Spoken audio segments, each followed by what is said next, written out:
J'aimerais maintenant accueillir un diplômé particulier qui s'est beaucoup illustré dans la vie de l'école, évidemment dans la vie des associations. Il a été élu ambassadeur de la promotion et il a été choisi pour vous dire un petit mot. Je vous demanderai de faire un triomphe à Maxime Bosquet, s'il vous plaît.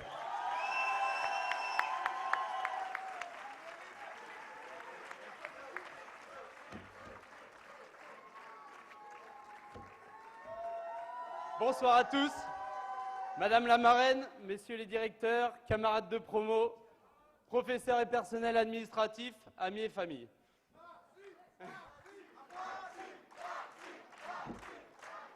J'ai l'honneur d'avoir été choisi comme ambassadeur de la promotion 2012. Et les anciens, bien évidemment. Évidemment, forcément. Il y a quelques années, loin de m'imaginer diplômé d'une grande école, je me serais encore moins imaginé parler devant tant de personnes. Et pourtant, je pense ce soir être prêt à vous affronter. Vous pourrez rire, vous pourrez vous exclamer, vous ne pourrez cependant pleurer qu'à la fin afin de ne pas perturber le bon déroulement de mon discours. Quand on m'a proposé de faire ce speech, je n'ai pas réellement saisi l'opportunité que cela représentait. Je me suis demandé ce que j'allais bien pouvoir vous raconter pour ne pas vous endormir. Et puis, j'ai compris que c'était pour moi l'occasion ou jamais de balancer tous les secrets croustillants sur les élèves de la promotion. Après tout, comme le disait Oscar Wilde, les folies sont les seules choses que l'on ne regrette jamais. Cela reste à démontrer. En effet, entre week-end d'intégration, séminaires au ski, études à l'étranger, nos expériences furent nombreuses et les années passées à l'école furent denses. J'ai donc commencé à écrire tout ce dont je me rappelais. Par exemple, Hugo, le soir du 24 janvier 2010, qui donnait. Et puis là, je me suis dit, attends, ils vont prendre la parole après toi. Si tu veux en avoir encore à raconter à tes parents lors de tes 30 et 40e anniversaire, tu ferais mieux de pas trop t'étaler. Enfin, mes parents me connaissent, c'est donc surtout par solidarité, n'est-ce pas Hugo? Finalement, j'ai pensé que les conseils et les félicitations étaient plus de rigueur. Les conseils dans un premier temps, pardon. N'ayant pas assez de distance par rapport à mes chers camarades, je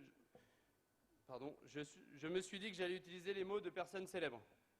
Une chose est sûre, ces années resteront parmi les plus belles années de ma vie. Cependant, je crois aussi que la fin de cette période marque le début d'une autre qui se devra d'être au moins aussi bien que celle qui s'achève. Afin de réussir dans cette tâche, Confucius et Andrigide sont de bons conseils. Confucius disait, eh oui, choisissez un travail que vous aimez et vous n'aurez pas à travailler un seul jour de votre vie.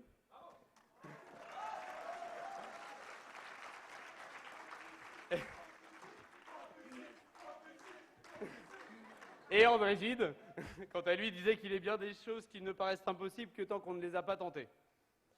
Voilà les deux conseils que j'avais envie de partager avec vous et que je m'apprête à suivre tout au long de ma vie. Pour conclure, et non pas parce que ceux-ci sont regards, mais parce que je les pense sincèrement, je tiens à faire quelques remerciements, forcément. Je voulais remercier Armand Derry pour le directeur qu'il est,